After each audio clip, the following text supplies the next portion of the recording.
우리가 기독교는 사랑의 종교이고 어떤 사랑을 가져야 하는가에 대한 말씀을 나누었습니다. 기독교의 사랑은 예수 그리스도의 마음을 가지고 오래 참고 온유한 사랑이어야 한다라는 말씀을 나누었습니다. 그래서 오늘 또 그 사랑에 대해서 다시 한번 깊이 함께 말씀을 나누어 보려고 합니다. 이 사랑이란 것은 우리 마음의 중심에 예수 그리스도의 마음을 가지고 있느냐, 자기의 유익을 구하는 마음을 가지고 있느냐 하는 것에 따라 그 사랑이 본질적으로 달라지는 것입니다. 예수님의 마음을 가지고 하는 사랑은 하나님을 기쁘게 하는 사랑이에요. 예수님께서는 그 예수님의 마음을 가지고 우리 인류를 사랑하시고 하나님의 뜻에 순종했을 때 구원의 역사를 이루어낼 수가 있었습니다. 우리 기독교인들, 예수 그리스도를 믿는 우리가 주님을 본받겠다라고 하면서 하나님을 사랑하고 이웃을 사랑한다라고 하면서 그 사랑의 본질이 내 마음속에 가지고 있는 그 마음의 중심이 예수 그리스도의 마음이 아니고 자기의 유익을 구하는 마음을 가지고 있다라면 그 사랑은 필연적으로 변질되어질 수밖에 없습니다. 그래서 오늘날 우리 살아가는 이 시대가 사랑이란 말이 얼마나 많습니까? 뭐 TV를 틀어봐도요, 드라마에도 사랑 사랑, 노래에도 사랑 사랑, 이 사랑이란 말이 넘쳐납니다. 교회 안에서도 사랑이란 말이 얼마나 많이 넘쳐납니까? 사랑합니다, 사랑해야 합니다, 사랑받습니다, 사랑을 주고 싶습니다, 사랑 사랑, 그렇게 많은 사랑이 이야기되면서도 우리의 삶이 그 사랑으로 기쁘지 않고 그 사랑으로 채워지지 않는 허전함이 있는 것은 뭔가 이 사랑의 본질에 문제가 있기 때문인 것입니다. 그래서 오늘 본문의 말씀을 통해서 우리의 사랑이 어떤 사랑이어야 하는가 우리가 이어서 살펴보려고 하는데, 우리가 오래 참고 온유한 사랑이고, 또 4절 말씀을 보게 되면 그 다음에 시기하지 아니하고 사랑은 자랑하지 아니하고 교만하지 아니한다. 무엇보다 사랑은요, 시기하지 아니해야 된다. 이 시기하고 질투하는 것은 우리가 굉장히 조심해야 됩니다. 왜냐하면 이 시기하고 질투하는 마음의 시작은 어디에서 오느냐 하면 내 마음의 중심이 자기를 제일 높은 자리에 올려놓고 남들과 비교할 때 시기하고 질투하게 되는 것입니다. 남들이 나보다 더 잘 되는 걸 보지를 못하는 거예요. 우리가 한국 사람들 뭐 사촌이 땅을 사면 배가 아프다 그렇게 이야기하지 않습니까? 뭐 우리나라 사람뿐만 아니라 모든 사람들의 마음이 그래요. 내가 잘 되는 것을 기뻐하기보다는 은근히 남이 잘못되는 것에 더 마음속에 희열을 느끼는 그런 죄된 본성이 어디에서 오느냐? 시기하고 질투하는 마음에서 온다는 것입니다. 여러분, 인류의 역사를 한번 생각해 보십시오. 최초의 살인자가 누굽니까? 가인이잖아요. 가인이 동생 아벨을 죽입니다. 그 형 가인이 동생 아벨을 죽이게 되는 그 근본적인 동기가 무엇입니까? 질투심이에요. 질투심. 하나님은 동생 아벨의 제사는 받으시고 왜 나의 제사는 받지 아니하시는가? 자기가 하나님 앞에 마음을 다하고 힘을 다해서 드리는 제사가 못 되는 자기의 잘못에는 아랑곳하지 않고 자기 중심적인 생각만 하는 거예요. 내 마음에 있는 내가 제일인데, 내가 저 동생보다도 더 하나님께 칭찬받고 사랑받아야 되는데, 그 마음의 중심에 자기 생각밖에 없으니까 이 동생 아벨을 시기하고 질투할 때 결국은 죽이게 되는 그런 비극적인 결말을 가지고 오게 된다는 것입니다. 여러분, 작은 질투가요 엄청난 결과를 가져오는 거예요. 그 다음에 우리 성경 말씀에도 보면 요셉의 형들을 보십시오. 요셉의 형들이 사랑하는 동생 요셉, 정말 아껴주고 보살펴 주어야 될 그 동생이었지만 이 동생이 아버지 야곱의 사랑을 독차지하고 아버지 앞에 이상한 꿈 이야기나 하고 동생을 시기해서 동생을 팔아버리지 않습니까? 여러분이 작은 시기와 질투가 그 삶을 얼마나 비극적으로 이끌어가는지 우리가 성경 말씀을 통해서 알 수가 있다는 것입니다. 현실도 마찬가지예요. 여러분, 우리가 뉴스나 신문 기사를 통해서 간간히 듣는 뭐 살인 사건이다, 아주 비극적인 그런 뉴스를 접할 때 보면요, 그 깊은 곳에 들여다보면 이 시기와 질투 때문에 벌어지는 그런 비극적인 일들이 너무나 많이 있다는 것입니다. 사람들은 그렇게 생각해요. 아유, 살다 보면 시기할 수도 있죠. 질투할 수도 있죠. 뭐 그걸 가지고 그러십니까? 여러분, 시기하는 것하고 부러워하는 것은 달라요. 여러분, 가르치는 선생님이 아주 지식이 아주 박학다식해요. 그 선생님이 아주 놀라운 지식을 가지고 있을 때 학생들은 선생님을 시기하거나 질투하진 않아요. 그런데 자기 친구가 자기보다 성적이 더 잘 나오고 더 똑똑하다라고 칭찬을 받으면 시기하고 질투하는 거예요. 그게 왜 그렇습니까? 우리가 부러워하는 것은 남을 인정해 주는 것이지만 시기하는 것은 남을 인정해 주지 않는 거예요. 기독교인의 사랑, 하나님께서 기뻐하시는 사랑은 남들을 인정해 주는 사랑이 되어야 되지, 남들을 인정하지 못하고 시기하고 질투하는 사랑이 되어서는 안 된다는 것입니다. 옛날에 이런 이야기가 있습니다. 어떤 수도사가 사막에서 수도 생활을 합니다. 경건하게 생활해요. 말씀을 읽고 기도하고 하나님만 바라보면서 경건하게 생활합니다. 그런데 이 마귀들이요, 모여가지고 그 꼴을 못 보겠는 거예요. 야, 저 수도사가 혼자 사막에서 수도 생활을 하면서 경건하게 지내고 있는데 우리가 어떻게든 저 사람을 넘어뜨리자. 이 마귀들이 회의를 하고 이 수도사의 경건 생활을 방해하도록 작전을 짜서 나갑니다.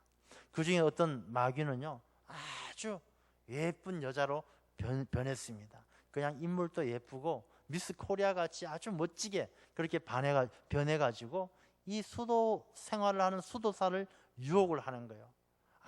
아저씨, 오빠 나랑 같이 놀아, 유혹하는 것입니다. 이 수도사는요, 그 여인의 모습으로 변장하고 유혹하는 그 마귀를 바라보고 사탄아 물러가라 쫓아내는 것입니다.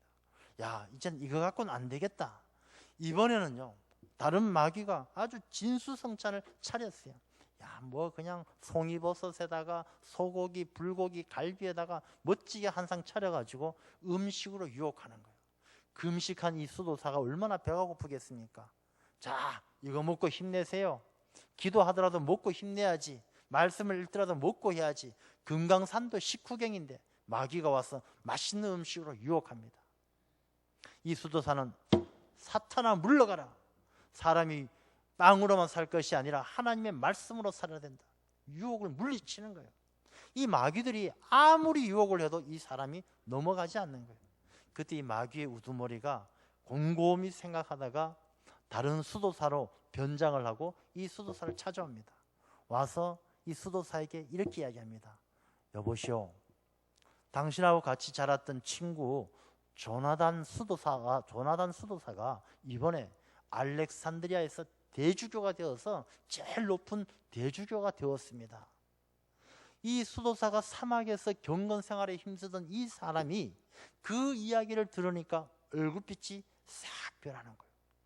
이 사람이 아름다운 여성의 유혹도 물리치고 맛있는 음식도 다 물리쳤지만 그 마음속에 파고들어오는 이 질투와 시기심은 이겨내지 못하고 이 수도사가 분노하면서 이 경건한 생활을 놓치게 되었다는 것입니다. 여러분, 사람의 이 시기심, 이 질투심은요, 마귀가 가장 틈타기 좋아하는, 마귀의 생각을 불어넣기 가장 좋은 그 틈이 바로 시기와 질투예요. 가룟 유다가 예수님을 왜 팔았겠습니까? 이 가룟 유다가 예수님을 잘 따라다녔지만 가룟 유다가 예수님을 팔게 된 결정적인 이유가 뭐냐 하면, 한 여인이 예수님에게 나드 향유를 옥합을 껴고 부어드렸어요. 그때 이 가룟 유다가 한번 큰 소리 치죠. 이보시오, 그것을 팔아다가 가난한 사람들에게 나누어 주면 훨씬 더 귀한 일일 터인데 그걸 왜 발에다가 허비하고 있습니까? 가룟 유다가 그렇게 이야기했어요. 예수님께서 가만두어라. 저 여인은 마땅히 할 일을 했다. 너희들도 앞으로 저 여인이 한 일을 기념하라. 이 가룟 유다는 그 여인보다 자기가 더 예수님에게 인정받고 자기가 더 똑똑하고 더 잘하는 것으로 생각을 했는데, 그 이야기를, 예수님의 그 말씀을 듣고는 그 여인에 대한 시기와 질투가 불타듯이 일어나는 거예요. 그러니 그때에 마귀의 생각을 가룟 유다에게 집어넣어주는 거야. 야, 알아주지도 않는 예수, 네가 생각하는 너의 야심과 너가 꿈꾸는 이상과 다른 저 예수님을 팔아버려라. 너 뭐하러 따라다니냐? 은 30에 팔아버리고 너 인생 살아라. 마귀의 생각이 그 시기와 질투를 통해서 파고들어서 예수님을 팔게 하는 거예요. 여러분, 우리가 시기와 질투심을요 굉장히 가볍게 생각해서는 안 돼요. 이 시기와 질투는 내 마음의 중심에 예수 그리스도의 영이 없을 때 마귀가 틈타는, 마귀의 생각이 임하는 그런, 마귀가 가장 호시탐탐 노리는 그런 기회가 된다는 것입니다. 그러므로 우리 그리스도인들은요, 예수 그리스도의 마음을 가지고 사랑의 종교, 사랑의 삶을 살아가는 그리스도인들은 남들을 시기하거나 질투해서는 안 될 줄로 믿습니다. 여러분, 우리 마음에 질투와 시기심이 일어난다라면 내 마음속에 누군 꼴도 보기 싫어, 그 사람 생각만 해도 얄미워 죽겠어, 내 마음에 시기와 질투가 일어나고 있다라면 그것은 내 마음속에 예수 그리스도의 마음이 없다라는 이야기예요. 예수 그리스도의 마음이 없다라는 이야기는 나는 사랑하지 않고 있다는 이야기입니다. 제가 지난주에도 그런 말씀을 드렸어요. 이 사랑 애자는 받을 숫자 한가운데 마음 심자를 쓴다는 거예요. 어떤 마음을 받아서 사느냐인데, 예수 그리스도의 마음이 없는 사람은, 시기하고 질투하는 사람은 마귀의 생각이 틈타는 것이고, 이 마귀의 생각이 틈탈 때 그런 마귀의 종이 될 수밖에 없는 것입니다. 여러분, 시기하고 질투하는 사람은, 시기와 질투는 마귀가 이끌어서 죄의 길로 가게 되는 그런 기회가 된다는 것입니다. 그러므로 우리가 마귀에게 이끌려갈 수 있는 기회를 주지 않기 위해서는 우리가 시기와 질투의 마음을 싸워 이겨서 그것을 극복하고 예수 그리스도의 마음을 가지고 사랑해야 될 줄로 믿습니다. 그래서 요한복음 15장에는 그런 말씀이 있습니다. 사람이 친구를 위하여 자기 목숨을 버리면 이보다 더 큰 사랑이 없다. 친구를 위해서 자기 목숨을 버린다는 것은, 친구는요 시기의 대상이 되고 질투의 대상이 되는 거예요. 그런데 시기하지 아니하고 질투하지 않고 그 친구를 목숨을 다해 사랑하는 그 사랑, 그것이 진짜 큰 사랑이라는 것입니다. 시기와 질투는 사람의 눈을 가려요. 영적으로 앞을 못 보게 만드는 거예요. 그래서 마귀가 이끌어가는 그 어둠의 길로 가게 되는 것입니다. 우리가 시기하지 아니하고 질투하지 않는 예수 그리스도의 마음을 가지고 사랑하는 우리들이 되어야 할 줄로 믿습니다. 자랑하지 아니하고 교만하지 아니해야 돼요. 여러분, 이 자랑을 하게 된다는 것은 자기 자신을 남들보다 더 높은 자리에 올려놓고 싶은 마음에서 자랑하게 되는 거예요. 근데 이 자랑은, 자기 자신을 남들보다 더 높은 자리에 올려놓고 싶은 마음에 하는 그 자랑은 필연적으로 거짓말과 과장을 하게 되는 것입니다. 왜냐하면 자기가 자랑하지 않아도 가만히 있는 그대로를 보고 인정을 해줄 때에는 아무런 말을 하지 않아도 높여주는 그런 사람이라면 문제가 될 것이 없는데, 자기가 자랑해야만 남들이 인정해주는 그런 상황이라면 이미 자기 자신은 있는 것 이상을 과장되게 이야기하고 없는 것을 이야기하는 거짓말을 하게 된다는 것입니다. 이 자랑이란 것은 필연적으로 거짓과 과장을 동반하게 되는데, 이 거짓말하고 과장을 하게 되면 어떤 문제가 생기느냐, 나중에는요 자기가 해놓은 이 거짓말이 점점 커지고 이 과장이 점점 커지게 되면 진실을 잃어버려요. 자기 자신이 어떤 사람인지조차도 잊어버리고 자기가 엉뚱한 삶의 모습을 가지고 살아가게 된다는 것입니다. 다시 말해서 자랑하는 사람은 결국에 가서는 자기 자신조차도 속이게 되는 거예요. 거짓말로, 과장된 말로 자기 자신을 속여서 자기가 그렇지 않으면서도 그런 사람인 것으로 스스로를 속이게 돼요. 그러니 이러한 사람들은, 자랑하는 사람, 결국은 교만의 자리에 앉게 되고 그것은 자기 자신의 본연의 모습을 잃어버리는 거예요. 그 옛글 가운데 양자라는 사람이 있었어요. 양자라는 사람이 중국 송나라 시대 사람인데, 이 양자라는 사람이 여행을 합니다. 어느 날 이렇게 여행을 하다 어느 시골 마을에 여관에서 하룻밤을 자게 됐어요. 근데 여관 주인이 부인이 2명인 거예요. 이 여관 주인이 부인이 2명인데 한 명은 진짜 끝내주는 미인이에요. 인물도 좋고 아주 멋져요. 한 명은 그 다른 부인에 비해서 너무 못생겼고 키도 작고 초라해요. 외모로 봤을 때는 너무나 확연하게 차이가 나는 거예요. 그런데 이 양자라는 사람이 가만히 보니까 주인이 그 예쁘고 아주 멋지게 생긴 그 여인은 아주 가까이 하질 않는 거예요. 자꾸 타박을 하고 가까이 하지 않고 못생기고 별로 보기에는 아름답지 않은 그 부인을 굉장히 아끼고 사랑해주고 위해주는 거예요. 그래서 이 양자라는 사람이 하룻밤 묵고 나서 떠날 때 아침에 그 주인에게 물어봤어요. 주인장, 내가 이런 거 물어보기엔 참 민망한 일이지만 궁금해서 하나 물어봅니다. 당신 부인 둘 중에 저 부인은 참 예쁘고 저 부인은 좀 볼품이 없는데 왜 예쁜 부인, 저 멋지게 잘난 부인은 멀리하고 저렇게 못나 보이는 부인을 가까이 하십니까? 이유가 뭡니까? 하고 물어보았어요. 그때 주인장이 그렇게 이야기를 했습니다. 저 예쁘고 잘난 부인은 자기가 예쁘고 잘난 줄 알아서 얼마나 자랑이 심하고 잘난치 않은지 그 예쁘고 잘난 게 내 눈에는 들어오지 않습니다. 근데 저 좀 부족한 저 부인은 자기가 부족하다는 것을 알고 얼마나 그 부족한 것을 채우려고 잘 섬기고 겸손하고 얼마나 잘하는지 내 눈에는 그 부족한 게 하나도 눈에 들어오지 않습니다. 그래서 내 눈에는 예쁜 게 눈에 들어오지 않고 부족한 게 눈에 들어오지 않는데 나한테 너무 잘하는 겸손한 저 아내가 너무너무 사랑스러울 뿐입니다. 그렇게 이야기했다는 것입니다. 여러분, 자랑하고 자기 자신을 드러낸다고 해서 인정받는 것이 아니다라는 것입니다. 자기가 없는 것을 과장되게 자랑 삼아서 이야기할 때 다른 사람들이 그 모든 자랑과 거짓된 것을 다 본다는 것입니다. 그래서 그 진실을 볼 때 자기가 과장되고 거짓말하는 그 모습은 자기의 진실된 잘난 모습조차도 다 감추어 버리게 되고 못 보게 하는 것이고, 오히려 겸손하고 자기 자신을 낮출 때에는 자기의 약점조차도 안 보이게 막아줄 수 있는 그런 놀라운 일이 일어난다는 것입니다. 여러분, 우리 그리스도인들의 사랑은요, 자기 자신을 거짓되게 과장되게 이야기하는 것이 아니라 자기 자신을 낮출 때, 겸손하게 살아갈 때 우리 그리스도인의 사랑은 더 존귀하게 빛을 발하게 될 줄로 믿습니다. 그런 사랑을 가진 사람은요, 무례히 행하지 않는 거예요.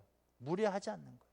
무례하게 행하지 않는 것. 논어에 보게 되면 그런 말이 있죠. 논어의 안연편에 보게 되면 비례물시하고 비례물청하고 또 비례물언하고 비례물동하라. 이 말은 얘가 아니면 보지도 말고, 얘가 아니면 듣지도 말고, 얘가 아니면 말하지도 말고, 얘가 아니면 움직이지도 말라. 그러니까 얘라는 것을 그렇게 귀하게 보는 것이죠. 여러분, 우리 사랑이란 예수 그리스도의 마음을 가지고 사랑한다는 것은 이 얘라는 것을 잘 알아야 됩니다. 무례히 행해서는 안 된다는 거예요. 여러분, 먼저 예배를 한번 생각해 보십시오. 우리가 하나님을 사랑하는 사람은 하나님 앞에 드리는 예배에 무례를 범해서는 안 되는 것입니다. 예배라는 것은 그야말로 예로서 그 예를 지키면서 배는 절배자죠. 하나님 앞에 섬기는 것, 예를 다하여 하나님을 섬기는 게 예배예요. 그래서 예배를 드린다는 것은 하나님 앞에 우리가 무례히 범해서는 예배가 될 수가 없어요. 말 자체가 성립하지 않는 거예요. 그래서 예배는요, 예를 다해서 하나님을 섬겨야 됩니다. 여러분, 우리 예배를 한번 생각해 보십시오. 여러분, 우리가 하나님께 예배 드릴 때 우리가 10분, 15분 일찍 와서 그 하나님께 예배 드리는 것을 마음을 다해서 준비하는 것이, 그게 무례를 범하지 않는 거예요. 세상을 살면서 오늘 저녁에 뭐 특별히 대통령하고 저녁 회식이 있습니다. 7시까지 어느 호텔로 다 모이십시오. 그러면 7시 20분, 30분 돼서 갈 사람이 누가 있겠습니까? 다 10분, 20분, 아니 1시간 전에 가서 아주 옷도 한 벌 맞춰 입고 미장원 다녀와서 그렇게 대통령과 식사하는 것이 보통 사람들 아니겠습니까? 하나님 앞에서도 마찬가지예요. 우리가 하나님 앞에 무례히 행하지 않는 것, 하나님을 사랑한다 하면서도 예배 전에 우리가 일찍 와서 마음을 정리하면서 준비하는 것에 인색하다라면 하나님 앞에 무례를 범하는 거예요. 예배 시간에 그냥 졸면서 딴 생각하고 말씀 안 듣고 찬송 안 하고 기도 안 하고 예배 시간에 앉아 있지만은 그 예배에 집중하지 못하는 것, 하나님 앞에 무례를 범하는 거예요. 우리가 예배 드리다가 시간 늦었네, 야 내 약속 시간 늦었다, 예배 채 끝나기도 전에 그냥 기도할 때 남들 눈 감고 있을 때 살금살금 나가는 것, 하나님 앞에 무례를 범하는 거예요. 무례히 행하지 않는다는 것은요, 우리가 다른 세상 사람들만 이야기되는 것이 아니라 하나님 앞에도 우리가 무례를 범하지 말아야 된다는 것입니다. 그것이 예수 그리스도의 마음을 가지고 하나님께 예배하는 사람들의 삶의 자세예요. 그리고 하나님께 무례를 범하지 않는다는 것은 우리가 이 교회 생활을 하는데도 질서를 잘 지키는 것. 하나님께서 이 교회라는 믿음의 공동체를 위해서 목사님도 세우시고 전도사님도 세우시고 장로님도 세우시고 또 모든 기관의 회장도 세우고 하나님께서 세워놓으신 모든 일꾼들을 다 존중해 주는 거예요. 그분들의 말씀에 순종하고 그분들이 앞서서 일할 때에 협력하고 도와주는 것, 그게 무례를 범하지 않는 것입니다. 출애굽기에 보면요, 미리암, 모세의 누이가 미리암이 모세를 질타를 합니다. 자기 동생 보고 흉을 보고 너 그릇기로 살면 안 돼, 질타를 합니다. 하나님께서는요, 나의 종 모세에게 험담하고 나의 종 모세를 모욕하는 자는 나 하나님을 모욕하는 것이다. 하나님께서 미리암에게 문둥병을 주시는 거예요. 여러분, 우리가 무례히 행하지 않는다는 것은 하나님께서 세워놓으신 질서 가운데 그 질서를 존중하면서 이 믿음의 공동체를 잘 지켜가는 것, 그게 무례를 범하지 않는 것입니다. 우리가 교육전도사님들이나 부목사님들 나이가 어리다고 해서 반말해가면서 김 목사님이 그러면 안 되지, 그러면 못 쓰지, 이런 식으로 그렇게 무례를 범하는 것은 하나님 앞에도 무례를 범하는 것입니다. 우리가 사랑한다는 것은 마음을 활짝 열고 하나님의 뜻을 존중해서 그 하나님의 질서 가운데 순종해가는 것, 그것이 무례를 범하지 않는 그리스도인의 사랑의 모습인 줄로 믿습니다. 또한 자기의 유익을 구하지 아니하고 썩내지 아니하며, 이 자기의 유익을 구하지 않는다라는 것은요, 이 자기의 유익을 구한다는 것은 자기 것을 위해서는 물불을 가리지 않는 것을 말하는 것입니다. 그 원어를 보면 그렇습니다. 그래서 자기 유익을 구하는 사람은 자기 것을 소유하고 자기 것을 차지하고 자기의 권리를 지키기 위해서 물불을 가리지 않는 그런 사람이 되어서는 안 된다는 것입니다. 성경 말씀에 예수님은 주는 것이 받는 것보다 복되다라고 분명히 말씀을 하고 있는 것입니다. 우리 그리스도인의 사랑은요, 자기의 유익을 위해서 물불을 가리지 않는 그런 마음을 가지고 있어서는 안 된다는 것입니다. 나누어 주고 베풀어 주고 받는 것보다 주는 것이 하나님께서 기뻐하신다라는 그 천국의 비밀을 늘 마음에 새기고 살아가야 한다는 것입니다.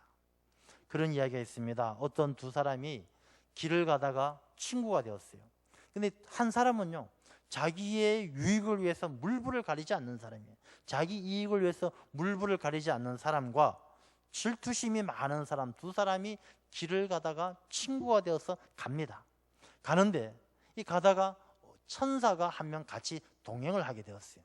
근데 이 사람들은 천사인지 모르고 같이 길을 가다가 갈림길이 나왔습니다. 이 천사가 이 두 사람에게 이야기합니다. 당신들과 함께 즐겁게 잘 왔습니다. 이제 헤어지는 마당에 당신의 소원을 하나 들어주겠습니다. 그런데 앞에 사람이 소원을 이야기하면 나중에 말하는 사람은 똑같은 소원을 2배로 더해주겠습니다. 이렇게 이야기하는 거예요. 그러니 이 두 사람이 고민이 되는 거예요. 질투 많은 사람하고 자기 유익을 위해서 물불을 가리지 않는 두 사람이 고민이 되는 거예요. 내가 뭔가 소원을 이야기하면 뒤에 사람이 2배로 받는다는 게 견딜 수가 없는 거예요. 내가 그럼 돈을 1억을 주십시오, 이랬을 때 뒤에 사람은 2억을 받아가는 거예요. 이 생각을 해보니까 도저히 먼저 자기가 이야기할 수가 없는 거예요. 서로 말을 안 하고 있어요. 천사가 이야기합니다. 시간이 1분밖에 없습니다. 지금 말하지 않으면 저는 그냥 갑니다. 그때 자기 유익을 위해서 물불을 가리지 않는 사람이 그 눈을 부릅뜨고 질투심 많은 사람 멱살을 잡고 흔들어요. 야 임마, 너 빨리 말 안 해? 말 안 하면 죽어. 이 질투심 많은 사람이 힘이 약하니까 어쩔 수 없이 자기가 먼저 이야기합니다. 천사에게 뭐라고 이야기하느냐 하면, 제 소원은요, 제 눈 한쪽을 빼주시는 게 소원입니다. 이러니까 뒤에 사람은 똑같은 걸 두 배니까 뒤에 사람은 눈 두 개 다 빼달라는 이야기죠. 질투라는 것, 자기의 유익만을 구한다는 것이 결국은 같이 망하게 되는 길이에요. 사람들은 자기의 유익을 구하면 나만 잘 살 거고 나만 잘 살면 될 것 같지만 결국에는 같이 공멸하게 된다는 것입니다. 그리스도인의 사랑은, 예수님의 마음을 가지고 살아가는 사랑은요, 이런 사랑이 아니에요. 자기의 유익만을 구하는 사랑이 아니다는 것입니다. 받는 것보다 주는 것이 더 지혜롭다는 것을 깨달아 아는 그런 사랑을 우리들이 가져야 할 줄로 믿습니다. 그리고 우리 그리스도인들의 사랑은요, 썩내지 않아야 돼요. 여러분, 썩낸다는 것, 화낸다는 것은요, 이 원어를 살펴보면 어떤 의미가 있느냐 하면, 다른 사람 때문에 내 마음에서 뾰족한 것이 튀어나온다, 이런 의미가 있어요. 그래서 썽을 낸다는 것은 뾰족한 것으로 다른 사람을 푹 찔러서 상처를 내는 게 썽을 내는 거예요. 사람들은, 어떤 사람들은 그렇게 이야기해요. 나는 화를 잘 내지만 뒤끝이 없어. 난 나쁜 사람 아니야. 화낸 사람은 뒤끝이 없겠죠. 그러나 찔린 사람은 뒤끝이 30년, 40년 간다는 사실을 알아야 되는 거예요. 자기가 화 한 번 내고 다음에 허허 털고 뒤끝이 없고 다시 없었던 것처럼 이야기한다고 자기 자신이 호인인 것처럼 생각하는 것은 굉장히 이기적인 사람이에요. 자기가 썩내는 그 순간에 자기의 입술과 자기의 마음에서 튀어나온 그 날카롭고 뾰족한 것이 다른 사람의 심장을 팍 찔러버린 것을 생각하지 않고 자기는 뒤끝이 없다는 것은 이기적인 사랑에, 이기적인 삶에 지나지 않다는 것입니다. 우리 그리스도인의 사랑은요, 다른 사람의 상처를 주는 사랑, 상처를 주는 그런 모습이 되어서는 안 된다는 것입니다. 그래서 성내지 말라는 거예요. 화날 것 있고 속상한 것 있더라도 우리가 하나님 앞에 기도하고 내가 정말로 속상한 것 하나님께서 해결해 줄 수 있도록 하나님의 손에 맡길 수 있는 그런 예수 그리스도의 마음을 가져야죠. 예수님께서 십자가 위에 죽으실 때 능력이 없어서 죽었겠습니까? 썽을 낼 줄 모르고 자기 자신에게 창을 찔러대고 가시면류관을 씌우는 사람에게 화를 낼 줄 몰라서 안 냈겠습니까? 썽내지 아니하는 것은 예수 그리스도의 마음을 가지고 하나님의 뜻에 순종하기 위해서 그들을 용서해 주신 그 예수님의 마음을 우리가 본받아야 할 줄로 믿습니다. 그런 사랑이 있을 때 우리 7절 말씀을 보면요, 사랑은 모든 것을 참고 모든 것을 믿고 모든 것을 바라고 모든 것을 견디게 한다는 것입니다. 모든 것을 참는다는 것은요, 이 참는다는 의미는 그 스타게라는 단어를 쓰는데 이 단어의 어원은 지붕에서 옵니다. 지붕. 이 사랑은 모든 것을 참는다는 말은 이 모든 것을 덮는다는 의미예요. 덮는다. 베드로전서에 보면 사랑은 허다한 죄를 덮느니라. 사랑은 다른 모든 것을 덮을 수 있는 힘이 있어야 돼요. 남의 허물, 상처, 약점 자꾸 들춰내고 당신 잘했냔 말이야. 그런 식으로 살면 안 되지. 들춰내는 것은 그리스도의 사랑이 아니에요. 그리스도의 사랑은 그 잘못되고 문제가 있다 할지라도 그것을 옳은 길로 인도해주고 그 허물을 잘 덮어줘서 선하게 인도해주는 것이 그리스도인의 사랑이다라는 것입니다. 모든 것을 믿는다는 것은, 그리스도인의 사랑은요, 하나님께서 반드시 합력해서 모든 일들을 선하게 인도해 주실 것이란 그 믿음으로 사랑할 수 없는 사람조차도 사랑하는 것이 그리스도인의 사랑이에요. 저 사람은 도저히 사랑할 수 없어. 그렇지만 하나님은 저 사람도 회개하게 하시고 저 사람도 하나님의 자녀로 불러주실 거야 라는 믿음으로 그 사람조차도 사랑하는 그런 사랑이 되어져야 한다는 것입니다. 모든 것을 바란다라는 것은 하나님께서 반드시 하나님의 나라를 이루어 가실 것이란 그 믿음으로 하나님 나라에 대한 소망을 가지고 우리가 이웃들을 사랑해 나가고 모든 것을 견딘다라는 것은 끝까지 견딘다는 것이에요. 예수님께서 끝까지 죽기까지 참고 견디시잖아요. 죽기까지 참고 견디시니까 부활의 주님께서 우리에게 부활의 소망을 주시는 것 아니겠습니까? 우리가 견딘다는 것은요, 끝까지 우리가 그 죽음을 넘어 부활할 때까지 마침내 승리할 때까지 견딜 수 있는 그런 사랑을 우리가 가져야 한다는 것입니다. 우리가 예수님의 마음을 가지고 모든 것을 참고 모든 것을 믿고 모든 것을 바라고 모든 것을 견디는 그런 큰 사랑으로 하나님 나라 만들어가는 주님의 귀한 백성들 되어야 할 줄로 믿습니다. 기도하겠습니다. 하나님 아버지,